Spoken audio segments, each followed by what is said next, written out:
Hello friends, एक बार फिर से स्वागत है आप सब लोगों का मेरे यूट्यूब चैनल में। आज हम लोग पढ़ने वाले हैं सिक्स क्लास हिस्ट्री का चैप्टर नंबर 6 और इसका नाम है न्यू क्वेश्चंस एंड आइडियाज।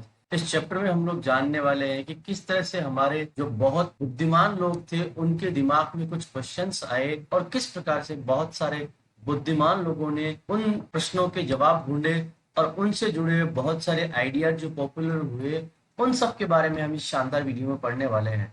चलो करते हैं इस शानदार वीडियो की शुरुआत। सबसे पहले जो व्यक्ति के बारे में हम लोग पढ़ने वाले हैं वो है बुद्धा। बुद्धा का नाम जैसे कि आप लोग जानते हैं सिद्धार्थ था, जिसे गौतम भी कहा जाता है।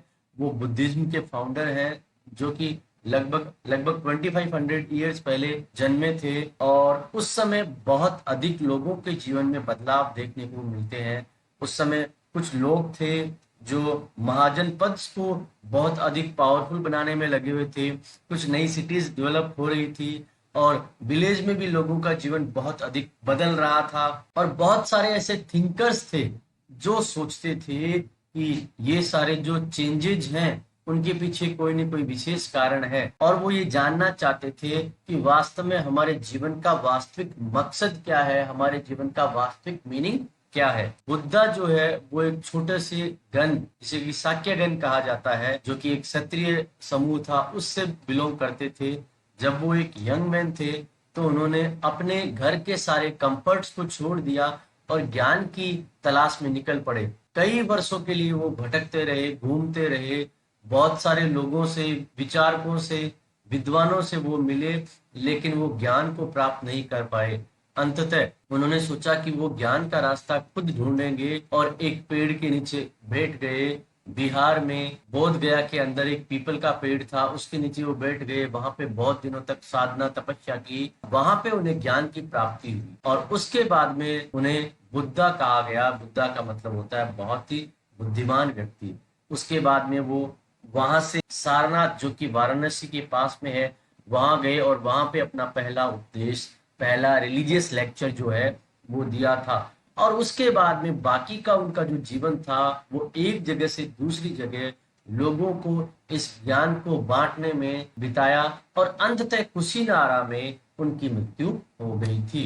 बुद्धा ने लोगों को ये बताया कि हमारा जीवन जो है वो दुख, तकलीफ और पीड़ा से भरा हुआ है और ये सारी हमारी जो दुख, तकलीफ और पीड़ा है उसका कारण है हमारे मन में बहुत सारी जो आशाएं और इच्छाएं होती है वो, जो कि कभी भी पूरी नहीं हो सकती है। हम लोग जो भी कुछ चाहते हैं वो हमें नहीं मिलता है और इसी कारण से हम लोग सेटिस्फाई नहीं हो पाते हैं और अगर कुछ मिल भी जाता है तो हमारी इच्छाएं और बढ़ जाती है। बुद्धा ने इस बात को थर्स्ट और तन्हा कहा। तो उन्होंने कहा कि हमारी लगातार जो बढ़ती हुई इच्छाएं हैं वही हमारी सारी परेशानियों का कारण है और अगर हम लोग अपनी इच्छाओं को शांत कर लेंगे तो हम लोग अधिक परेशान नहीं होंगे। उन्होंने लोगों को यह भी बताया कि उन्हें दयालु होना चाहिए, दूसरे लोगों का सम्मान करना चाहिए, जानवरों का भी सम्मान करना चाहिए और वो ये कहते थे कि हमें अपने कर्म यानी काम पे विश्वास करना चाहिए। चाहे अच्छा हो या बुरा हो, इसका प्रभाव हमारे जीवन में अवश्य ही पड़ेगा। अच्छा कार्य करेंगे तो अच्छा फल मिलेगा और बुरा कार्य करेंगे तो बुरा फल मिलेगा। बुद्धा ने लोगों को जो ये रिलीजियस लेक्चर्स दिए थे वो एक ऑर्डिनरी भाषा, जो कि प्राकृत भाषा थी, जिसे आम लोग समझ पाते थे, उसमें दिए। इसलिए सारे लोग उनके मैसेज को, रिलीजियस लेक्चर्स को आसानी से समझ पाते थे। उन्होंने लोगों को एनकरेज किया कि वो जितनी भी बातें आपको बता रहे हैं उनके बारे में वो खुद सोचें, उन सब बातों को वो आंख बंद करके विश्वास नहीं करें और फिर समझे कि ये सारी बातें किस प्रकार से काम करती हैं। बुद्धा से जुड़ी हुई एक बहुत शानदार कहानी हम लोग पढ़ते हैं। यहाँ पे एक महिला की कहानी है जिसका नाम किसा गौतमी है, जिसके पुत्र की मृत्यु हो चुकी थी। वो बहुत उदास थी, यहाँ वहां सब लोगों से मदद मांग रही थी कि कोई मेरी हेल्प कर दे कि मेरा बच्चा वापस जिंदा हो जाए। एक बहुत ही दयालु व्यक्ति था, वो उसे बुद्धा के पास लेके गया। तो बुद्धा ने कहा चलिए मैं इसे जिंदा करूंगा, लेकिन आपको कुछ मुट्ठी भर मस्टर्ड सीड्स लाने होंगे। किसा गौतमी बहुत अधिक खुश हुई और तुरंत उसे लाने के लिए चल पड़ी। लेकिन बुद्धा ने बहुत ही शांतिपूर्ण तरीके से उससे कहा, एक बात का ध्यान रखना, ये मस्टर्ड सीड्स वहीं से लेके आना जिसके परिवार में किसी भी व्यक्ति की मृत्यु ना हुई हो। किसागोत में एक दरवाजे से दूसरे दरवाजे पर जाती रही, लेकिन उसने ये पाया कि ऐसा कोई भी घर नहीं था जहां पे उनके माता पिता, भाई बहन, पति पत्नी, बच्चे, अंकल आंट, ग्रैंडफादर, ग्रैंडमदर, इन सब में से किसी न किसी की मृत्यु नहीं हुई हो। इसका मतलब हर एक परिवार ने अपने किसी न किसी प्रिय परिवार के सदस्यों को खोया था। अंततः वो महिला समझ गई कि जब दुनिया में सब लोगों ने अपने परिवार के लोगों को खोया है, तो मैं इस चक्र से कैसे बच सकती हूँ। तो बुद्धा जो है वो इस प्रकार से बहुत आसानी से लोगों को इन चीजों को समझा दिया करते थे। उपनिषद, बुद्धा ने जब लोगों को प्रीचिंग करना शुरू किया, उससे थोड़ा पहले कुछ विचारक ऐसे थे जो कुछ डिफिकल्ट क्वेश्चंस के आंसर ढूंढ रहे थे। वो क्वेश्चंस थे जिसमें लोग ये जानना चाहते थे कि डेथ के बाद में क्या हमारी लाइफ होती है, क्या होता है। कुछ लोग अन्य ये जानना चाहते थे कि हम लोग सेक्रीफाइसेस क्यों करते हैं। कई लोग जो बहुत अच्छे विचारक थे वो ये समझते थे कि इस यूनिवर्स में कुछ परमानेंट चीज है जो कि हमारे डेथ के बाद में भी रहेगी, और इसे वो आत्मा या ब्रह्म कहते थे। वो ये कहते थे कि आत्मा और ब्रह्म जो है वो एक ही है। और इस प्रकार के जो विचारकों के जो विचार है उन्हें उपनिषद में रिकॉर्ड किया गया और बाद में वैदिक टेक्स्ट में इनको डाला गया। उपनिषद का वास्तविक जो शाब्दिक अर्थ है वो है अप्रोचिंग और सिटिंग नियर। अप्रोच का मतलब पास जाना और नजदीक आके बैठ जाना। और ये जो टेक्स्ट है उनमें टीचर्स और स्टूडेंट के बीच में जो कन्वर्सेशंस है उनको नोट किया गया है, और इसी तरह से साधारण डायलॉग की फॉर्म में ये महान विचार जो है लोगों तक पहुंचाए गए हैं। जितने भी उपनिषद के थिंकर्स हैं वो मैन थे, स्पेशली उनमें ब्राह्मण्स थे या राजा थे। कई कई बार कुछ वुमेन थिंकर्स जैसे कि गार्गी, जो कि अपनी बुद्धिमानी के लिए बहुत अधिक प्रसिद्ध थी, जिन्होंने कई बार रॉयल कोर्ट में डिबेट है उसमें भी भाग लिया, वो भी इससे जुड़ी हुई थी। पुअर लोग इस प्रकार के डिस्कशन में रेयरली ही भाग लिया करते थे। और इसका एक विशेष एक्सेप्शन है सत्यकामा जाबाला, जिसका नाम उसकी माँ के नाम से लिया जाता है और उसकी मदर का नाम था जाबाली। और ये जो सत्यकामा जाबाला है ये भी बहुत बुद्धिमान महिला थी, और उनके अंदर वास्तव में बहुत अधिक इच्छा थी कि वास्तविकता क्या है उनको जानने की। और उनकी बुद्धिमानी को देखते हुए एक ब्राह्मण टीचर जिनका नाम गौतमा था, उन्होंने उसे अपना शिष्य बना लिया, और वो उस समय की जो अच्छे विचारक थे उनमें से एक थी। बहुत सारे उपनिषद के जो विचार हैं वो फेमस थिंकर शंकराचार्य के द्वारा भी दिए गए हैं, जिनके बारे में आप 7th क्लास में पढ़ोगे। उस समय इंडियन फिलोसॉफी की 6 स्कूल्स हुआ करती थी। इंडिया के जितने भी इंटेलेक्चुअल लोग थे वो धीरे धीरे ज्ञान को तलाश रहे थे, और उसके बाद उन्होंने इस निष्कर्ष को निकाला कि फिलोसॉफी के 6 सिस्टम्स हैं। उन्हें वैशेषिका, न्याय, समीक्षा, योगा, पूर्व मीमांसा, वेदांता या उत्तर मीमांसा कहा गया। और ऐसा कहा जाता है कि ये जो 6 फिलोसॉफी के सिस्टम्स हैं उनको देने वाले जो साधु संत हैं वो है कोनाद, गौतमा, कपिला, पतंजलि, जैमिनी और व्यासा। ये जो फिलोसॉफी है वो लोगों को उस समय गाइड करती थी। जर्मन बोर्न एक ब्रिटिश इंडोलॉजिस्ट है। इंडोलॉजिस्ट का मतलब वो ब्रिटिश के हैं लेकिन इंडिया के इतिहास के बारे में वो अध्ययन करते हैं, जिनका नाम है फ्रेडरिक मैक्स मूलर। उन्होंने ये ऑब्जर्व किया कि हालांकि ये जो 6 फिलोसॉफी के सिस्टम है ये उस समय दिए गए थे, लेकिन आज के समय की भी अगर हम लोग बात करते हैं तो ये जो 6 फिलोसॉफी के सिस्टम है उनकी आज भी बहुत अधिक वैल्यू किसी न किसी प्रकार से देखने को मिलती है। उसी समय की एक कहानी उपनिषद से हमारे यहाँ पे बुक में ली गई है। उसमें 2 साधुओं के बारे में बताया गया है जिनका नाम सनुका और अभिप्रतिन था, जो कि यूनिवर्स सोल की पूजा किया करते थे। एक दिन वो जब खाना खाने के लिए बैठे तो एक भिखारी आया, तो भिखारी ने उनसे कुछ खाने के लिए मांगा। सनुका ने कहा कि हमारे पास इतना सामान नहीं है कि हम तुम्हें दे सके। तो बेगर ने कहा कि सर आप लोग किसकी पूजा करते हैं? तो अभिप्रतिन ने कहा हम लोग यूनिवर्सल सोल की पूजा करते हैं। अच्छा, तो भिखारी कहता है कि इसका मतलब यूनिवर्सल सोल पूरी दुनिया को भोजन देते हैं।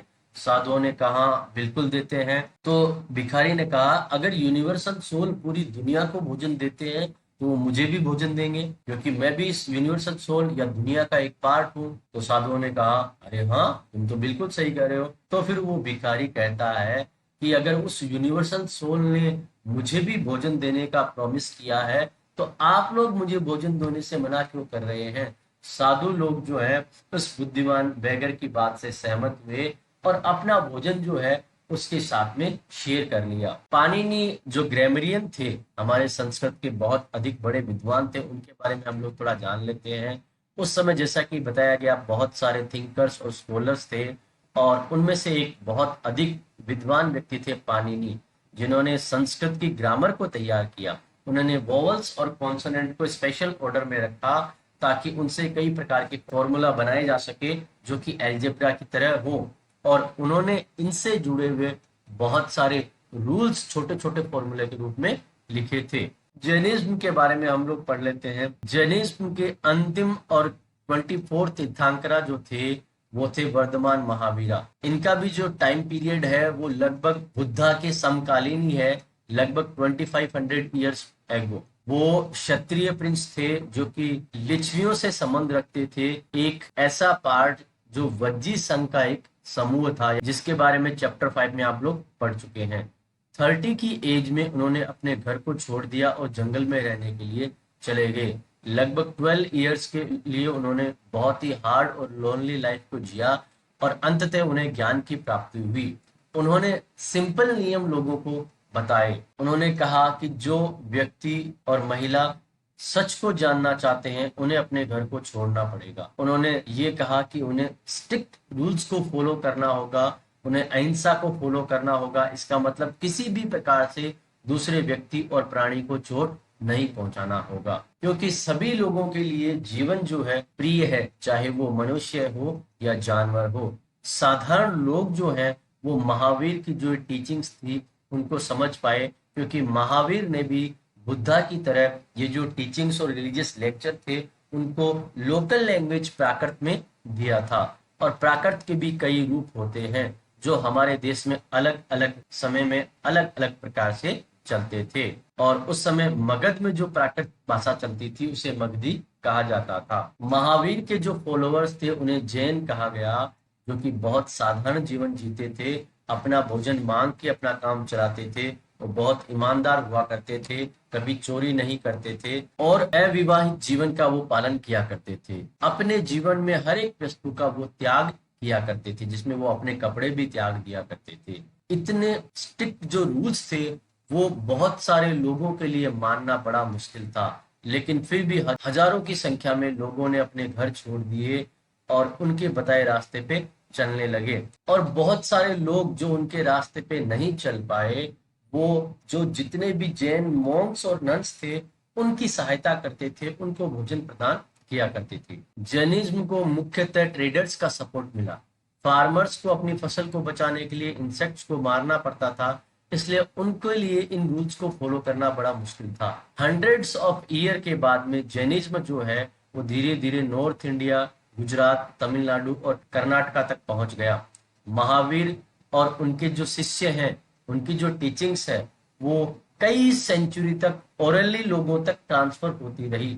उसके बाद में उन्हें वल्लभी गुजरात में लगभग 1500 ईयर्स एगो पहले लिखा गया था। संघा महावीर और बुद्धा उन्होंने इस बात को माना कि नॉलेज को प्राप्त करने के लिए घर को छोड़ना होगा और इसीलिए उन्होंने संघ का निर्माण किया। ये एक ऐसे लोगों का एसोसिएशन या समूह है जिन्होंने अपने घर को छोड़ दिया था। उनके लिए कुछ विशेष प्रकार के रूल्स बनाए गए थे, जैसे कि बुद्धिस्ट लोगों के लिए जो रूल्स बनाए गए थे उन्हें विनय पिटका में लिखा गया है। इससे हम लोग जान सकते हैं कि महिलाओं और पुरुषों के लिए अलग अलग ब्रांचेज हुआ करते थे। सभी लोग संघ को ज्वाइन कर सकते थे, लेकिन चिल्ड्रन को अपने माता पिता की अनुमति लेनी होगी, स्लेव्स को अपने मास्टर की अनुमति लेनी होगी, जो राजा के लिए काम करते थे उनको राजा से अनुमति लेनी होगी, और जिन पे कुछ उधारी है उनको अपने पैसे मांगने वाले लोगों से अनुमति लेनी होगी, महिलाओं को पतियों से। और इसका मतलब आपके साथ में जो लोग जुड़े हुए हैं उनसे आपको अनुमति लेके ही इस रास्ते पे चलने की आजादी होगी। बहुत सारे लोग ऐसे थे जिन्होंने अपने घर को छोड़ दिया और संघ में जुड़ गए और सिंपल लाइफ जीने का उन्होंने निश्चय किया। वो अधिकतम समय मेडिटेशन किया करते थे। एक गांव से दूसरे गांव, एक शहर से दूसरे शहर वो जाते थे और भिक्षा मांग के अपना काम चलाते थे और बाकी समय पे वो रिलीजियस लेक्चर्स को दिया करते थे। इसी कारण से उन्हें भिक्खूज या भिक्खुनीज कहा गया, जिसका मतलब होता है पैगर। वे अन्य लोगों को पढ़ाते थे, उनकी सहायता करते थे और जहाँ कहीं झगड़ा होता था उनको भी वो सुलझाया करते थे। जो लोग संघ में जुड़ते थे वो Brahmins, Kshatriyas, merchants, labourers, barbers, courtesans, slaves आदि होते थे। उनमें से कई लोग ऐसे थे जो बुद्धा की टीचिंग्स को लिखा करते थे और उनमें से कई लोग ऐसे भी थे जो संघ से जुड़ी हुई बहुत शानदार पोइम्स की रचना किया करते थे। मोनेस्ट्रीज, अगर हम लोग बात करें जैन और बुद्ध दोनों की, तो दोनों के जो मॉन्क्स हैं वो एक प्लेस से दूसरी प्लेस जाया करते थे, लोगों को रिलीजियस लेक्चर्स दिया करते थे। रेनी सीजन के दौरान ये सारा काम बड़ा मुश्किल था, उस समय यात्रा नहीं हो पाती थी, तो उस समय उनके सपोर्टर्स जो है उनके लिए टेम्परेरी शेल्टर्स जो है वो बनाया करते थे, जैसे कि गार्डन्स में या नेचुरल केव्स में जो कि हिली एरियाज में हो। और कुछ समय बाद में उनके जो सपोर्टर्स थे उन्होंने अपने मॉन्क्स और नन्स के लिए इस प्रकार के परमानेंट शेल्टर्स बनाना शुरू किया और इसी प्रकार से मोनेस्ट्रीज का निर्माण होने लगा और इन्हें विहाराज भी कहा गया। शुरुआत में जो विहाराज जो बने हुए थे वो वुड के बने, उसके बाद में ब्रिक के बने और कुछ केव्स में भी बने गए और कुछ हिल्स को खोद के भी बनाए गए, खास तौर से वेस्टर्न इंडिया में। बहुत बार ऐसा भी हुआ कि विहारा जो कि लैंड पे बनते थे वो रिच मर्चेंट के द्वारा या लैंड ओनर या किंग के द्वारा डोनेट की हुई जमीन पे बनते थे। लोकल पीपल उनको फूड, क्लोथिंग, मेडिसिन्स आदि प्रदान किया करते थे और इसके बदले में ये मॉन्क्स और नन्स जो है वो लोगों को रिलीजियस लेक्चर्स दिया करते थे। सेंचुरीज तक ये सब चलता रहा और इसी के साथ बुद्धिज्म जो है वो ना केवल हमारे इंडिया में बल्कि इंडिया से बाहर भी फैल गया था। जब जैनिज्म और बुद्धिज्म धीरे धीरे पॉपुलर हो रहे थे तो ब्राह्मण्स लोगों ने आश्रम का सिस्टम डेवलप कर लिया था। आश्रम का मतलब ये नहीं जहाँ पे लोग रहेंगे और मेडिटेट करेंगे, ये जीवन को डिवाइड करने का एक फॉर्म था। लोगों को 4 आश्रम में बांटा गया जिन्हें ब्रह्मचर्य, गृहस्था, वानप्रस्था और सन्यासा कहा गया। ब्राह्मण, क्षत्रिय और वैश्य लोग जो थे वो सिंपल जीवन जिएंगे और वेदों का अध्ययन करेंगे अपने जीवन के शुरुआती दौर में और उस समय को ब्रह्मचर्य कहा गया। उसके बाद में वो लोग शादी करेंगे और अपने गृहस्थ जीवन को जिएंगे जिसे गृहस्थ कहा गया और उसके बाद में वो लोग घर को छोड़ देंगे और जंगल में जाएंगे और मेडिटेशन करेंगे जिसे वानप्रस्था कहा गया, कि मतलब वन की तरफ प्रस्थान करो, जाओ, और अंततः वो सन्यासी वाला जीवन जिएंगे जिसे सन्यासा कहा गया। आश्रम का ये जो सिस्टम था उसको मनुष्य फॉलो कर सकते थे और उसमें वो मेडिटेशन वगैरह भी करते थे। महिलाओं को साधारणतः वेदों को पढ़ने की अनुमति नहीं थी और उनको अपने पति के अनुसार आश्रम को चुनने की आजादी थी। आश्रम कई प्रकार से संघ से अलग हुआ करते थे और यहाँ पे वर्णों को लेके भी थोड़ा भेदभाव देखने को हमें मिलता है। क्या सारे वर्णों को आश्रम में भाग लेने का अधिकार था? ये तो आप ऊपर पढ़ के समझ ही गए होंगे कि केवल 3 वर्णों को ही इसमें भाग लेने का अधिकार था। इसी के साथ साथ में हम लोग अगर दूसरे स्थानों की बात करें तो जोरास्टर नाम के एक ईरानियन प्रोफेट थे। उनकी टीचिंग्स जो थी वो एक बुक अवेस्ता में लिखी गई थी और अवेस्ता की जो लैंग्वेज है वो वेदों से काफी अधिक मिलती जुलती है। जोरास्टर की जो मुख्य बातें हैं उसमें ये बताया गया है अच्छे विचार, अच्छे शब्द और अच्छे कार्य पे हमें बल देना चाहिए। जैन अवस्था से यहाँ पे एक बात ली गई है कि हे प्रभु हमें ताकत दीजिए कि हम सच बोल सकें, अच्छा सोच सकें और इसी के साथ साथ में हम दुनिया में शांति और सद्भाव बना सकें। हजारों साल तक जोरास्ट्रियन जो है वो ईरान में एक मुख्य धर्म रहा और धीरे धीरे जोरास्ट्रियंस लोग जो है वो ईरान से माइग्रेट होके गुजरात महाराष्ट्र के कोस्टल एरियाज के पास में आके सेटल हो गए और वही लोग आज पारसीज के रूप में जाने जाते हैं। दोस्तों मैं उम्मीद करता हूँ ये चैप्टर आपको समझ आया होगा और पसंद आया होगा। इस सब्जेक्ट के अन्य वीडियोस को देखने के लिए, साथ ही साथ इस क्लास के अन्य सब्जेक्ट को देखने के लिए प्लीज हमारे चैनल को सब्सक्राइब करें। Thank you so much.